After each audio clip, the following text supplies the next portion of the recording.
Okay, in this video, we're going to show you how to start a free GitLab business website. Now, the purpose of this, in our last video, we talked about making your YouTube channel and posting a video on your YouTube channel. In our course, we talk about how to use the Bluefish editor to create an HTML website. What we really want to be able to do is display your business website online so that you can show it to parents, friends, potential investors. You can even use GitLab as your business website forever. One nice thing about GitLab is that it is completely free. There's no catches, there's no frameworks involved. It works extremely well with an HTML website. And so in this video, we're going to go over how to create your GitLab account and how to turn your GitLab account into your business website. Now, the first thing that you need is a business Gmail address, and that's what we explained to do a couple of videos ago. You just go to accounts.google.com, you create your address and stuff, and we created a Gmail address called kidsbizclubchannel@gmail.com.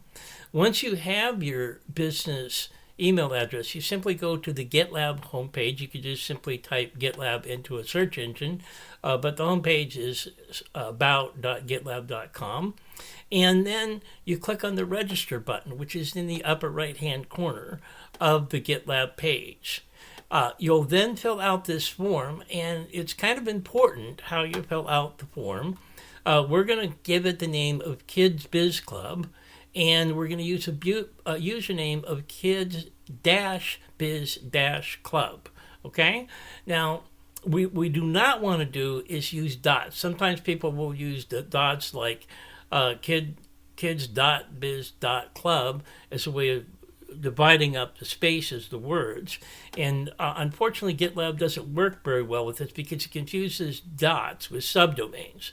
So this is why we want to get used to using dashes between words instead of dots between words. This is all lowercase with dashes between them. So we're going to create an account. Here's our email address. And then you simply click on register your account, and it'll say, well, we're going to send you an email confirmation, and then you're going to need to go and click on that email confirmation. Here's what the confirmation will look like. And all you have to do is click on confirm your account.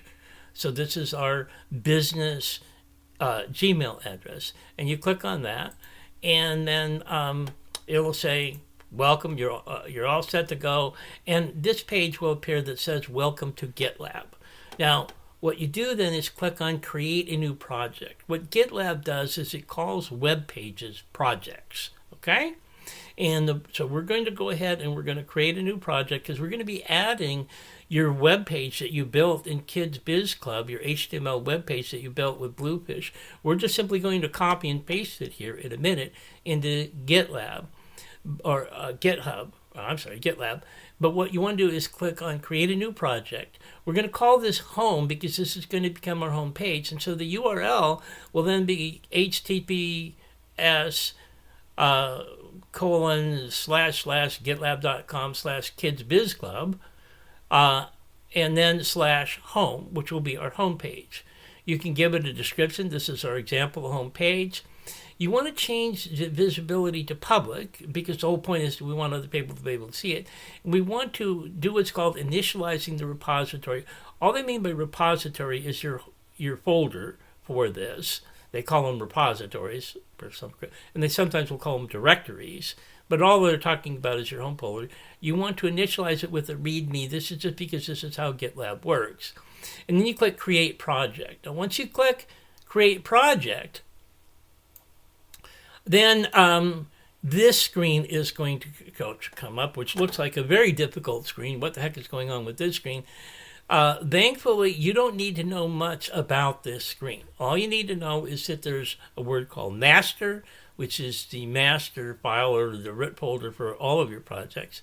And then there's a home folder, which is the home page that we're working on right now. And then there is a plus and a drop-down arrow. And what you want to do is click on the drop-down arrow that's just to the right of the word master and home. You click on that drop-down arrow and you select new file. When you do that, it's going to bring up this page here, which says It says Kids Book Club Home Repository here, and this, as a template, it has master file name. And we're going to give this a file name. And guess what file we're going to want to use for a home page? Well, we've been talking about it all course, and it's called index.html. So what we're going to do is just we're going to type in for the file name index.html, and you could copy and paste literally from your Bluetooth index.html for your business. Copy it right in here. Or if you don't have that set up yet, I've included some basic language of a basic home page here. We're naming it index.html. After you pasted it in there, it will look exactly like this. It has several lines of code. It has the head tag with some metadata in the head tag. It has a body tag with your H1 tag, your title, a paragraph tag, and then closing the body tag and closing the HTML tag. And then all you do is scroll to the bottom of the page and click Commit Changes. There'll be a button down there. And then click on Home. By home, I'm talking about the little home that's at the top of the page. And this will take you back to the home page. And now it will that will add the index.html to your home page. You then click on New File again. So you go to the drop-down arrow. Up here, I'll show you the drop-down arrow one more time here. There's the drop-down arrow. So now it will say Home, and now it'll have an index.html and a README file. And you're going to create another new file because Gitlab needs one more file in order for you to actually be able to see what's going on. And that's called a YAML file or a YML file. And so this time when we create a new file, what you want to do is click on Template, choose Type, and you want to click on the .gitlab-cy.yml file. And we're not going to go into why you need this. We're just simply going to follow these instructions and click on this. And that will add this YAML file. There will be a bunch of code in there, but you don't have to worry about what the code is. Just scroll to the bottom of the page and click Commit Changes, and that will add the YAML file. Then when you go back to your home page, again by clicking on Home at the top of the file page, you'll see that you've got a YAML file, a README file, and an index.html file, which is your home business page. Now, what we want to next do is be able to see what this looks like here. And to do that, you go to the bottom, there's something called, there's a little wheel called Settings. And in Settings is something called Pages. And you click on Pages, and this screen will come up. And you click on Save to save the page. And it'll say, congratulations, your pages are served under this link. So you now literally have your business website for public display on Gitlab. This is all there is to this. You click on this link and it will bring up the page. Now, it may bring up a 404 error because it takes 1 or 2 minutes for Gitlab to post this. But anyway, if we click on this link here, let's see what it actually looks like. Now, I've added an image here, which we're going to talk about in just a second, how to add this image. So what you'd see is something with your title, with a paragraph, but there wouldn't be an image here. And we'll take a look at that in just a second. So let's talk about how we can, so this is what it would actually look like for your first thing.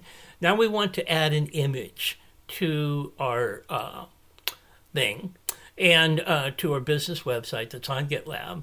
And so what we first of all have to do is create an images directory. Remember how we had you create an images folder in your business folder on your home computer? Well, we also need to create the same folder on Gitlab so it kind of knows what to refer to here. So we're going to create, all you do is you go back to the home page, the one with your 3 files on it, and you click, instead of create a new file, you click create a new directory. And all directory means is a new folder. We're going to name the folder images, and then we're going to click create directory. And once we've done that, we now have an images folder here. This is what it looks like. And now what we're going to do is the images folder will already be open. And all you have to do is click on the drop-down arrow and click upload file. And you're going to upload the images file that you have in your file manager, in your Linux laptop file manager. So you click on click to upload, and then the image will be added to this, and it'll be added to the images folder. So the path to the images, or the URL to the image, will be the name of your account, which in our case is kidsbloodclub.idclub.io.home. And then we're going to add /images, / in this case it's header 2000.jpg. Now, then we go back to our home folder and we click on HTML, index.html to edit it. It'll bring up the edit screen. You click on the word edit and you simply add the tag for the image. You create a new line. This is what we do in class. How we added an image in class is you add in Bluefish. You could add this, or you could just simply type it in. It's an opening bracket, img space src equals, and then we have the quotations, and it's /home. That's the home folder, the images folder, and then the name of the image. For width, Bluefish simply puts in whatever the image width and height is. And what we want to do is change that to width equals 100%. This will make the image responsive. And then we want to add the name of it, which in this case is my business header image. Then we click commit changes. And then we click on settings pages again to visit your page. And this is what it's going to look like. So that's it. That's how you create your business website inside of Gitlab. And hopefully you'll get a chance to do that and it will work out. If you have any questions or problems, just feel free to email me. Alrighty? Thanks for watching the video. We'll see you at the next